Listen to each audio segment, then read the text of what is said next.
I'm going to now introduce to you the first of our two speakers. I'm delighted to introduce Gabrielle Ahuli'i Ferreira Holt. Gabby holds a bachelor's degree in fine arts, and she has also a master's in librarianship. She was born, lives, and works in Hawaii, and is a writer of children's books about Hawaiian stories and culture. Gabby believes in the importance of giving children access and exposure to stories and legends of cultural significance, because, as she says, it helps them navigate their world as both Indigenous people. She says if children understand the world around them from a cultural perspective, they are not only able to engage more deeply with their culture, but to create more meaningful connections across cultures as well. So I'd like to ask you to welcome, please, Gabby. And Gabby, we're going to pass over to you and look forward to hearing all that you'd like to share with us. Thank you so much. Thank you so much. It's such a privilege to be here. I'm feeling a little bit emotional, actually, like looking at where everybody is from. It is such a privilege to be able to talk about my culture, and just thinking about the reach that the internet has created for us. I think the internet has created like this reach that my ancestors could have never dreamed about. The fact that I'm speaking to people across the entire world about stories that have been told in my culture from time immemorial. And so I just wanted to say thank you so much for this opportunity. It is so, so special to me. Thank you. I have a few slides and I'm just going to share them right now.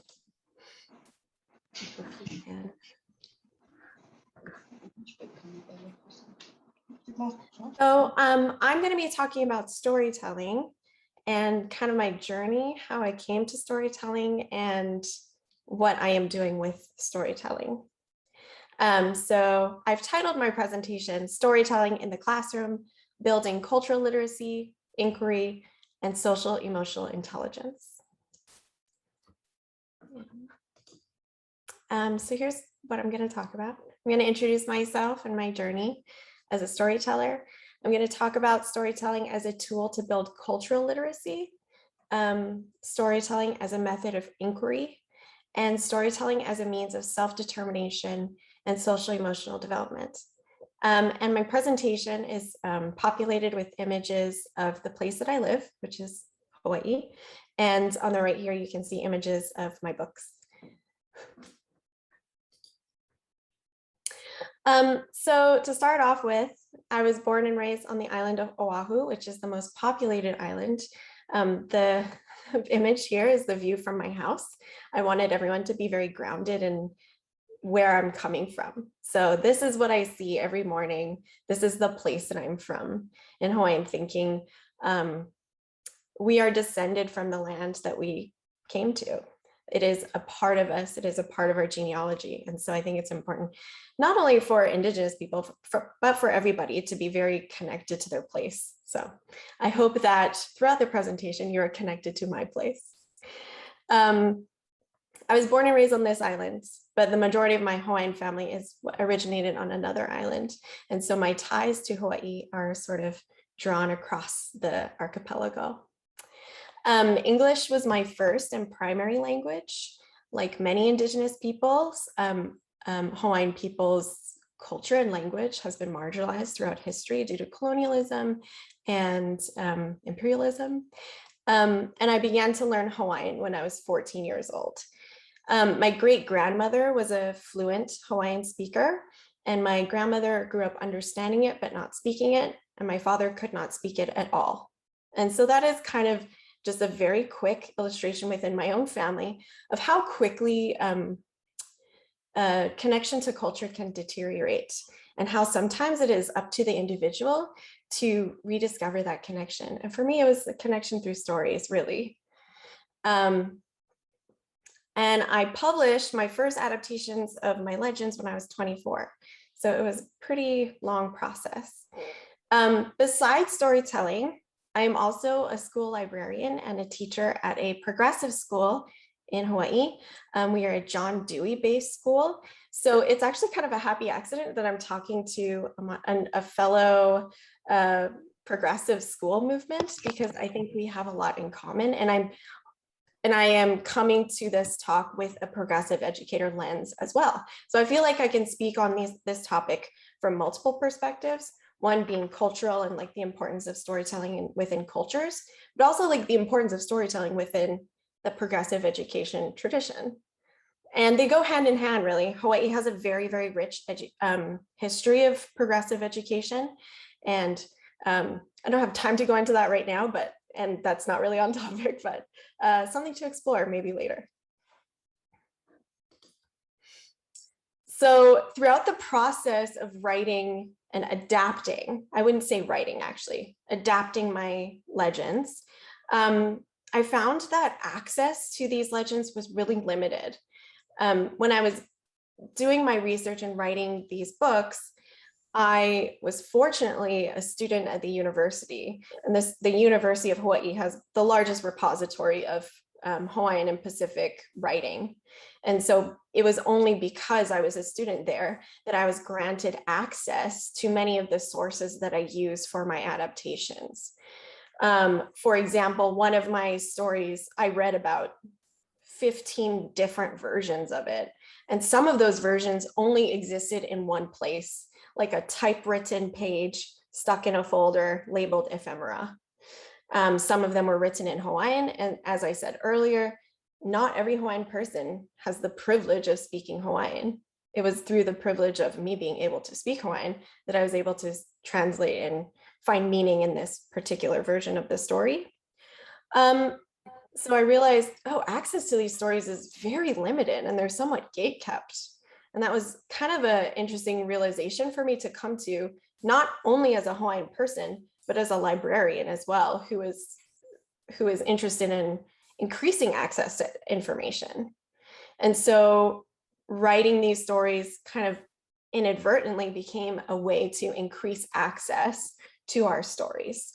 I felt like I was writing something that didn't exist yet.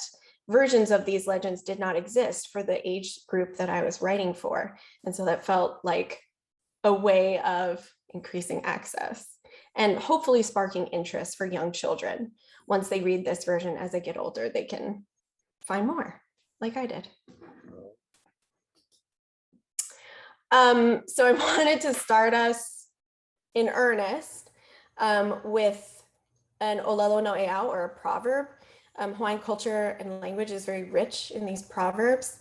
And in Hawaiian, it says, "A'ohe pau ka ike I ka halau ho'okahi." And it means not all knowledge is learned in one school.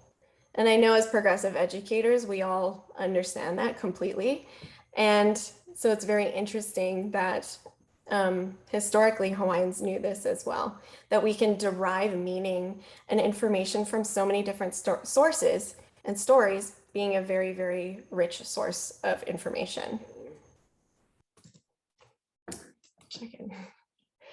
So first, I'm going to talk about storytelling as a tool to build cultural literacy.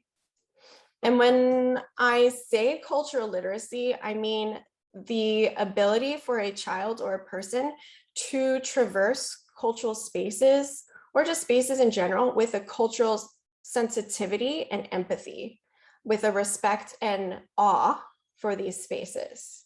So a child could theoretically come to a place in Hawaii that is sacred to Hawaiian people and know exactly how to behave because they've been taught to experience reverence for these sacred places.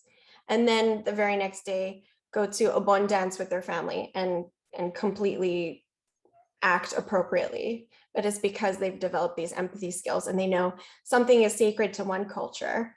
So I act this way. And so I should act this way in another space as well.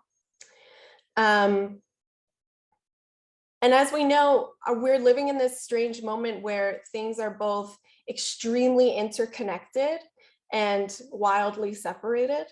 And I think that this idea of cultural literacy will serve children especially well in this moment as the world becomes increasingly interconnected, whether they're interacting like we are online or if they're going out in the world and meeting people on a global scale. So I think this will serve them well as they grow and learn about the world around them. And of course, in progressive education, interdependence, or the theme of interdependence, is so important to us. And it is one of our pillars that we teach children, that interdependence is key. And so when children have strong cultural literacy skills, they understand that interdependence doesn't just happen within a classroom or a group of children. It happens globally. It happens when they interact with other people in the world, with their families, when their families interact with other families. So it's really a key skill. We talk a lot about that idea of multiple literacies, like critical literacy, information literacy, digital literacy. And I would add that cultural literacy should remain towards the core of everything that we do. Storytelling as inquiry. So I think when some people think about storytelling, they tend to think about it only as like a purely language arts-based practice. But I argue that actually it's an inherently interdisciplinary practice. It can actually be used to reinforce and deepen thinking in any unit of study. So I actually have some examples here of actual units that use storytelling at the school that I work at, but used legends and stories as a thread or even the hook, the core of the unit. So our second and third graders have a big geology unit, and they study Pele. They study the volcano goddess, and they talk about her and they tell her legends and her stories.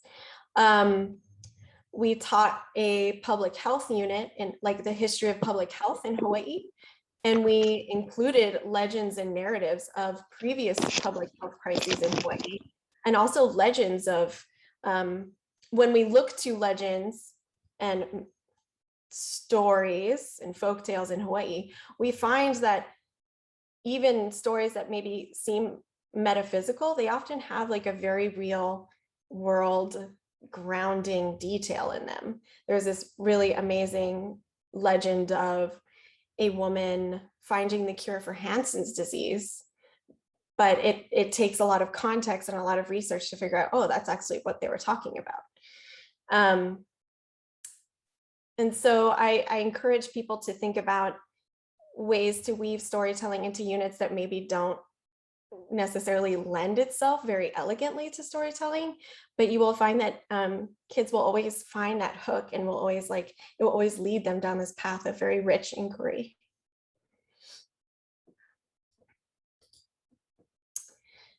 And I want to talk about storytelling as self-determination. And when I say self-determination, I mean sort of like our development of identity, like who we are as individuals and who we are as people, and how we relate as individuals to the world or to the collective. Self-determination also has a lot of connotations, especially for Indigenous people, and especially for Indigenous people in Hawaii, when a lot of our grappling with issues has to do with self-determination. How do we determine ourselves as a nation within a nation? Are we able to do that? So in Hawaiian thinking, storytelling, genealogy, and family are all intrinsically linked through our language. The word for stories, legends, and narratives of any kind is mo'olelo. The word for genealogy is mo'okuauhau. The word for children or descendant is mo'opuna. And the word for ancestor is kupuna. So the root word mo'o is kind of that common thread. And when we look at the meaning of mo'o, mo'o means lizard, quite literally. But then we think about what our ancestors would have observed when they saw the lizard. They would have seen the backbone of the lizard, the interconnected spine. The ridges of mountains are also called mo'o. So it's this idea of this interconnectedness. Narratives and stories and legends are a way for all of us to feel interconnected with each other. Our genealogy is our way of being interconnected. Puna means spring, like a freshwater spring. And kupuna is like the source of a spring. So there's also that very interesting connection in language as well. The source of the spring, the source of knowledge, and our connection to our descendant. We're connecting to that spring. And in Hawaiian thinking, so legends and stories, there's no dichotomy there. Legends, stories, narratives, they're all the same thing. And so the further we can move away from this idea that storytelling is just legends and folktales and focus instead on storytelling is very real for many people. For example, the woman I talked about earlier, our fire goddess Pele, there are Hawaiian families today who consider themselves to be mo'opuna or descendants of Pele. And so when we tell stories of Pele, we're not just telling legends and folktales and myths, we are telling their genealogy. So for many cultures, folktales are not just some abstract story. It is their lived experience. It is the lived experience of their kupuna or their ancestors. And so I think that's important for us to think about as educators, how we can use storytelling to create culturally responsive spaces in our classroom, but also to engage children in a very real way with their world and in their classroom. And so again, these legends and stories are a path to self-determination for many of us. I would say from, speaking from my personal experience, I didn't come into my identity as a Native Hawaiian person until I was older. I think I had more formative experiences when I was 18, 19, 20 than I did when I was a child. But it was because I was given the gift of learning my language and being able to connect to those stories and give myself context for what it means to be Native Hawaiian or Kanaka Maoli, as we say. So these mo'olelo, the stories, legends, narratives, they show us the past so that we can move into the future. Because in Hawaiian thinking, when we think about the chronology of time and how we situate ourselves, we face the past. So the word for the past is kawamamua, which means the time in front of us. And the future is kawamahope, which means the time behind us. So as we move through time, we're facing the past. And so in Hawaiian thinking, context is so important. And that's why storytelling is so important. It gives us context for just being in the world. So we're always looking to the past for context and guidance. So when we think about bringing stories into the classroom, think that this is a way to bring context and guidance to your children. Lastly, storytelling for social emotional development. So again, as progressive educators, we know that social emotional development is at the core of everything that we do. And like I've been sort of trying to emphasize, when you bring storytelling into the classroom, it allows children to exercise their empathy skills, their critical thinking, and it heightens their appreciation for the world around them. I think that creating a very real, critical, meaningful relationship with their world is so relevant right now because of our changing climate. I think that all children right now are fairly aware of our changing climate, but to make that relationship between humans and the planet much more concrete for them, I think will only help them feel like they can serve the world better. And I think that storytelling can begin anywhere. If you're not comfortable telling stories of other cultures, start by telling a story from your life. That's how Hawaiians think.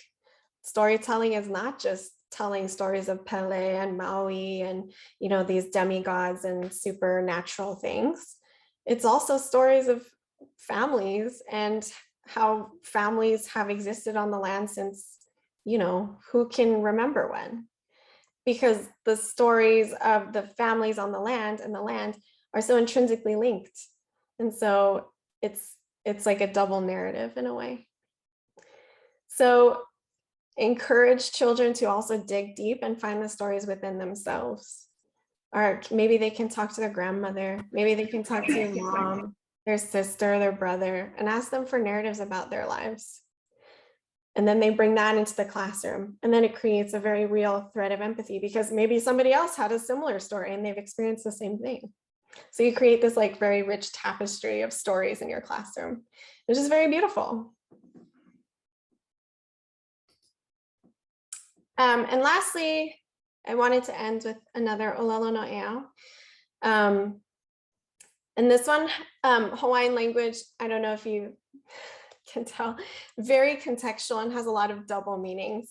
So this says, he lawai'a no ke kai papa, he pokole ke aho, he lawai'a no ke kai hohonu, he loa ke aho. And it figuratively means a person whose knowledge is shallow does not have much, but a person whose knowledge is great does. Literally, it's talking about a fisherman who has a long line is more successful than a fisherman with a short line. And so I think by bringing stories into the classroom, you are adding length to your students' line and length to your own lines as well.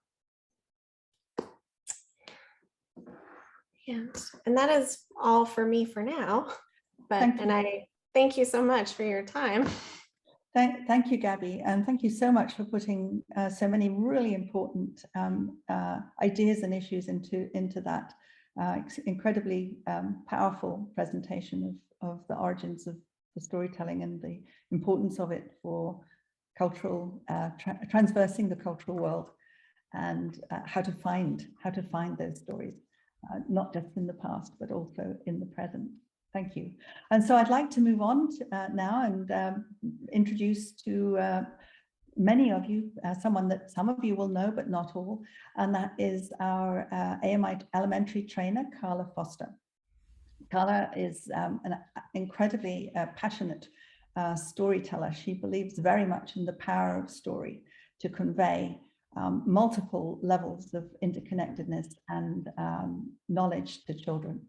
Her own background is actually originally in social anthropology and Scandinavian studies, and her master's degree was actually in Old Icelandic literature and Norwegian literature. So Carla has taught at 3 to 6 and 6 to 12 levels for many years, and as you know, is going to share some ideas about storytelling within the context of cosmic education and its art. So Carla, can I pass over to you? Thank you so much.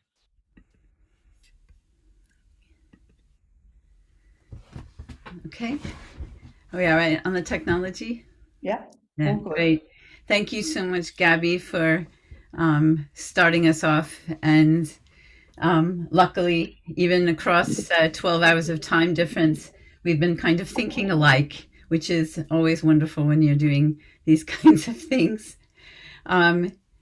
In the cultural tradition that I studied, as Lynn said, we have a myth of creation that starts with a chaos called Gnungagap, which is a void. As we say in our story of God with no hands, the darkness was on the face of the deep, and at first there was chaos, and the earth or the world is born through the mixture of fire and ice from two realms, the realm of Muspelheim and the realm of Niflheim, the ice being Niflheim and the fire being Muspelheim. And from that mixture, a frost giant is born, and from him the races of the world are born, and so on. But this mixture of fire and ice ties also the Scandinavian people to the land. And I wanted to start with this quote by Henry Beston, who was a naturalist who retreated to Cape Cod after the Second World War to contemplate and to live back in nature to heal the wounds of war. And he said the three great elemental sounds in nature: the sound of rain, the sound of wind in a primeval wood, and the sound of the outer ocean on a beach. And he also said that nature is part of our humanity, and that if we lose contact with this divine mystery, we cease to be the species who wonders. And many people who maybe read on the surface of Montessori's works or things have come across her being kind of negative towards the fairy tale or the legend or the myth. And yet, when you really read it, she says, no, I that's not what I think. It's more that the young child needs work with their hands. They need practical work in the world. And so it was that balance that she seemed to be objecting to. And also she talks about how it's important to look at what are the characteristics of the tale that do appeal and that convey truth to children, and to utilize those. So she says the story of the past can be just a boring account of events, and it must not be given in this way. It must be given like a fairy tale. The stories must be short, with a few well-drawn characters. The environment must be limited, unusual, and very clear. They must all be built around something fantastic. And I really love the metaphor or the way of looking at time. I talk a lot about the concept of time in our courses, and the idea that actually the past is in front of you because that's what you can look back and know. The future being behind you is the unknown with which you, in a way, walk into backwards with only the knowledge that you really have from the past. You cannot have knowledge of the future. So to talk about the education for the future should be mostly about really learning what are the lessons that the past has to teach us. And we have a fable that in a way starts at the end of our first great story and starts the beginning of the second great story. And it is an argument between the sun, the mountains, the water, and the air. And in that story, then, the only thing that solves this argument is the creation of life. And I think that there's a lot more truth in this fable that we sometimes forget as we rush on to other kinds of presentations, or we even don't feel comfortable telling this fable because we think, well, it's not very scientific. And yet there's much more truth in this fable than we realize, and that this truth is then elaborated in our presentations rather than contradicted. In this fable, everybody is following their laws. The air is following its laws, the mountain is following its laws, the sun is following its laws, and the water is following its laws. And yet imbalance arises. And that is true both in nature and in life, that everything can be going right in the sense that everybody seems to be doing the thing that they're supposed to be doing, and yet imbalance happens, and then something has to happen to restore that balance.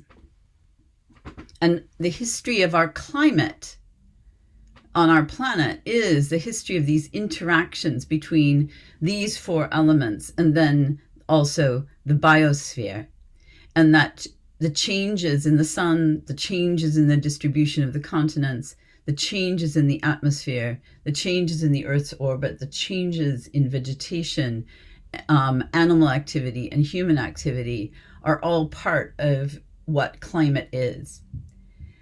And as I was thinking and preparing for this, and I started to think about memory and what really helps us to form a deep memory of things. And I started to look at what people do who memorize things very well and who memorize things very deeply. And many of the strategies involved attaching emotions to the content, embodying it, dramatizing it, putting it into their bodies, as we know the children like to do. Repetition, but not just repetition, but sort of the deep repetition of seeing something from many angles, and visualization, the creation of strong, clear imagery. And I think that because we have stories that you write down, that you then sometimes become bound by the written word, where you should probably more be thinking about what is the clear image that I can convey through my words.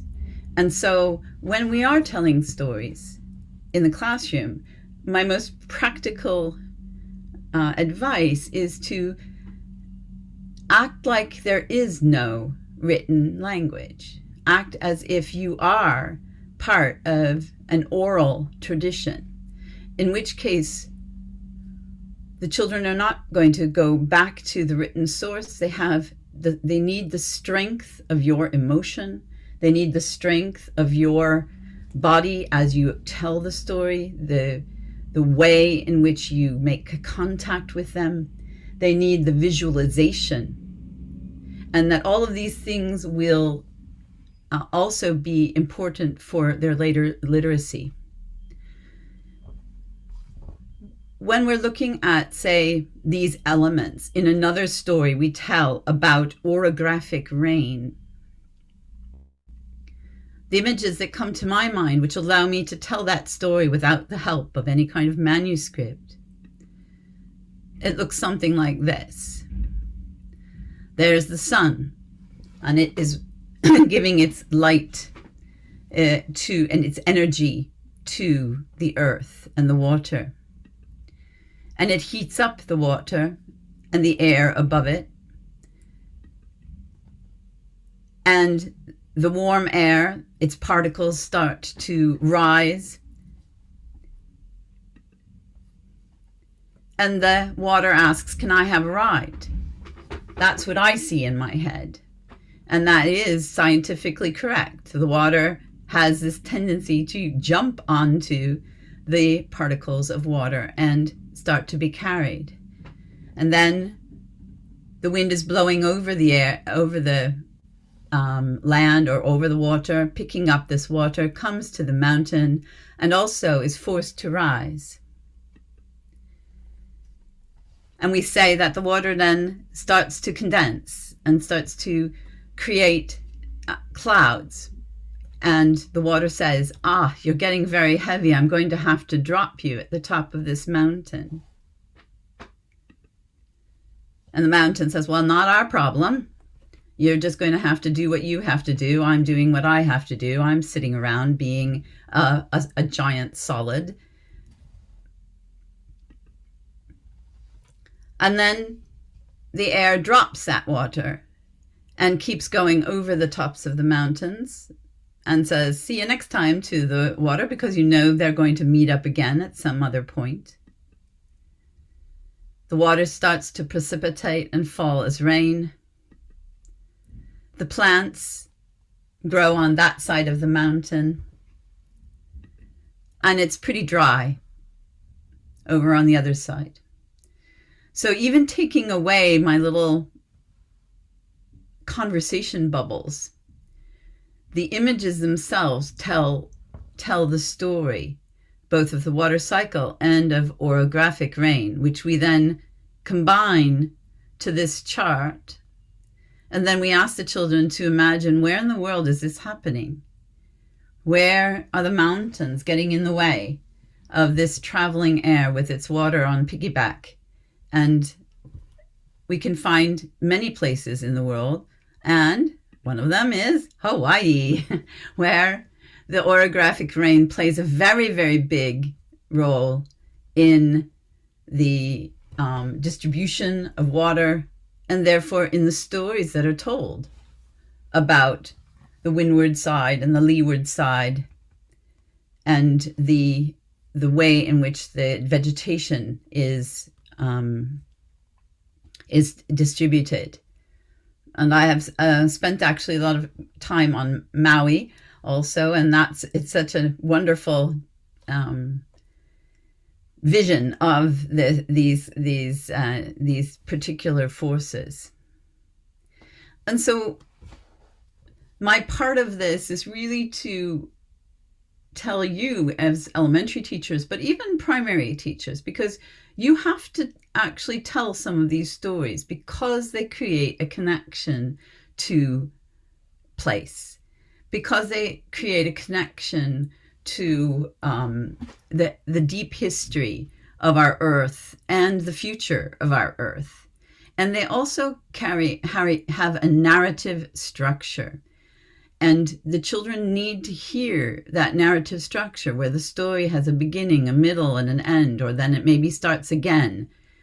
But in order for them to really gain literacy, they do need to have that narrative structure. And personifying things, personifying forces, does not, in many cases, take away from what they're actually doing. When we personify the air, the water, the mountain, we are not turning them into something else. They are doing the work that they do. They just are talking about it to us because they do not have a voice, and we need to give them a voice. And all the children need to hear that. And when we ask our students to make visual summaries of stories rather than to write down what we said, then we're also asking them to transcend their own language, because the images can transcend our differences in terms of terminology, in terms of the way we say something in our own language. But I know when I get a visual summary from our students, regardless of what language it is, I can look at it and say, yes, this person knows the story, and I can see it through the images. Just 2 examples. I think anybody who is an elementary person would, regardless of what language they speak, would understand what this is all about the solids, the liquids, and the gases, and the way they behave. And they are personified in a way so that we see them as the agents they really are. And this is the beginning of the story of number. And this is how somebody imagines human beings wondering about, oh, how can I quantify the world? And using their body as measurements, using objects as measurements, and then thinking, maybe we need some names for these and a system, and moving on. So these storyboards, you can say, is really about transcending the individual words that are using and making sure that you get down to the real truth of these stories, which lies beneath the surface of the words, the truths about human tendencies for orientation, order, calculation, abstraction, the way in which natural phenomenon work. And as Gabby said, these stories are not our stories, but the stories of cultural literacy from around the world are not necessarily just fables or just legends. And I think to say the word just fable is kind of denigrating the fable, because a fable is about truth. It's about, so to say that something is just a fable, saying, oh, it's just about truth. And, but they also have often geologic truth, that in the stories of Pele, there's the story of the digging of a type of a crater and the burning of a forest. And through looking more closely at the oral traditions, the geologists have found that actually these oral traditions are more accurate than the geologists originally thought. That this idea of geomythology is actually really important, that the oral tradition was saying that a lot about the events in these stories that at first geologists did not agree, and then they found out that the oral traditions were correct. So we have also another important cultural transmission and vehicle that I know is important in Hawaiian culture and in many other cultures, and that is the song. And so I knew that my children, from the very first time I gave the story of the creation of the universe, that volcanoes would be important to them. And so we made this song out of the facts that were arising. And if you'd like to sing along, we can do a quick run through of that song. It goes like this. Can you feel the magma rising under your feet? The earth is trembling, God Vulcanus wakes, and it is early in the morning. Hey ho, up she rises, hey ho, up she rises, hey ho, up she rises early in the morning. Under the ocean seafloor spreading, up on the land the mountains building, lava flows and does our bidding early in the morning. Hey ho, up she rises, hey ho, up she rises, hey ho, up she rises early in the morning, and so on. And I chose a sea shanty for this also because these are these kinds of songs, these chants that help to convey important knowledge and help people work together and think together and do together. And when we tell oral stories, we have to also think about the later literacy that these are helping to build, that we have to always, as Marianne Wolf says in her book Proust and the Squid, begin with explicit attention to the principal characteristics of oral language. These children know the sounds of their language, but they may not be conscious of the sounds of their language. They know the rules of the grammar because they speak grammatically, but they are not conscious of the rules of their language. They know that parts of sentences function in certain ways. Otherwise, they would neither be able to speak nor understand oral language. So in our work with sentence analysis, we just bring these to a conscious level. We know that the children know about how words are built because they're using words. But when they become conscious of how words are built, like we got a perfect example of the way words can be built from Gabby about they can be built from these roots that then give us a clue as to the deeper meaning of some of these words and why they come from that same family. And then the narrative structure, the way in which a story is put together, the way in which characters interact, and the way in which resolution is found. And when we read nonfiction, it requires different kinds of visualization than reading fiction. So when we read nonfiction, it's often more like a mind map where we have a central idea and then we have supporting details that arrange themselves, hopefully in visualized pictures around that central idea. Whereas then a fiction story or a tale has a storyboard. It follows a narrative structure. But if we can tell our nonfiction stories also as storyboards, we can help the children move from that particular understanding of narrative to the kind of mind map strategies that reading nonfiction entails.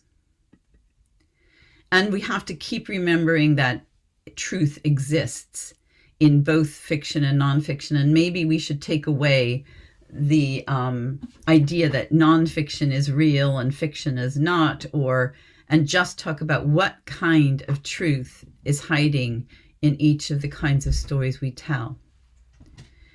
But I do also want to mention that it's not about just stories of the past or geology or geography or biology or history. It's also in the way we approach something as simple as naming. Now, the students that if I have any students here who've just been on our course in Prague, they're going to recognize this, but okay. That when we are thinking about definitions, one of the things that we tend to make the mistake of is saying the name and then giving the definition. But we have to, especially if we're working with elementary children, think, where did the name come from? The name came from the definition that was already observed, that the definition is what is known, actually, and it is only the name that is not. So if we can bring the definition to a conscious level, the children also recognize the need for the name in order to continue the conversation and help us abstract. And in our course, we looked at the naming of these triangles, the 7 triangles of reality, and how in primary we just name them, but in the elementary we have to ask the question, what do these have in common? They become the characters of our story, and they are asking each other, what do you have in common with me? What do we all have that binds us together as a group? And through that conversation, the children can come to a definition of what a triangle is. And then we start to sort them, and we say, well, what about those sides? And the children find out that there's really only 3 types of groups, so that these groups of triangles have something special in common with each other that they don't have with the other groups. And we call them scalene, isosceles, and equilateral. But we know through our observation what that means, whatever we call it in whatever language. And the same thing is true about the angles, that the angles give new groups, that these triangles now have new family members. And that's quite exciting, because what they had in common with one, they don't have with another, but then they have something else in common with a different triangle.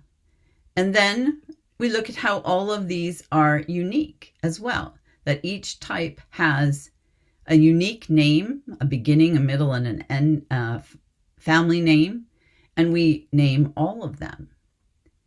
And then we say, but maybe in each unique type, there is many. And we use our stick box and our constructions to explore further. And this becomes an open-ended exploration of the definition. But the definition was known intuitively, but then brought to conscious awareness through conversation, and then applied. And Gabby talked about the social, moral aspect of stories. And in my class, we did the Odyssey a couple of times. And in this hero's journey, there are many perils. And this is very appealing to our children. So the story of those perils is also the story of every individual life, even those that do not go out on a big adventure across the sea. One of those perils is Scylla and Charybdis, the monster on the one side, the eddy, the whirlpool on the other, basically between a rock and a hard place. And the children, when they read this part, they understood intuitively that that was about life in general, that there was often choices to be made where you weren't exactly happy with either of them, but you had to make it anyway. There's the lotus eater's story of the temptation to just not continue the journey, just the temptation to stop thinking and to go into kind of an entertainment haze, and not to take on with courage the next part of the journey. And the children all know this because they've wanted to give up many times in things that they do. And so these stories of heroism are not stories of faraway people or faraway times. They're stories of us. And I want to end also with the sun, that when we tell our stories, we're not just telling them for the emotional connection to the dilemma and things, but also to create that sense of wonder and gratitude. And the story of Maui, crosses all parts of Polynesia, and this is a monument in New Zealand, also connected to Maui tethering the sun and creating the possibility for the long days to be able to harvest. And in Machu Picchu, there's a similar story, or from the Inca civilization, of this stone where on the winter solstice, the sun is just behind it, and it is as if you can stop the sun from moving south and start it back to having longer days. And so these stories of the deep relationship between human beings wondering about their world, and trying to gain the world's favor in some way. And I wrote a song to the tune of Chariots of Fire, because I had seen a model of a small bronze chariot from the Bronze Age in Scandinavia, where also the worship of the sun became very important for these early agriculturalists. And so the chorus goes like this: "O glorious sun, O radiant sun, we thank you for shining, such work you have done. We live in the grace of your bountiful light, we dance and rotate as the day turns to night."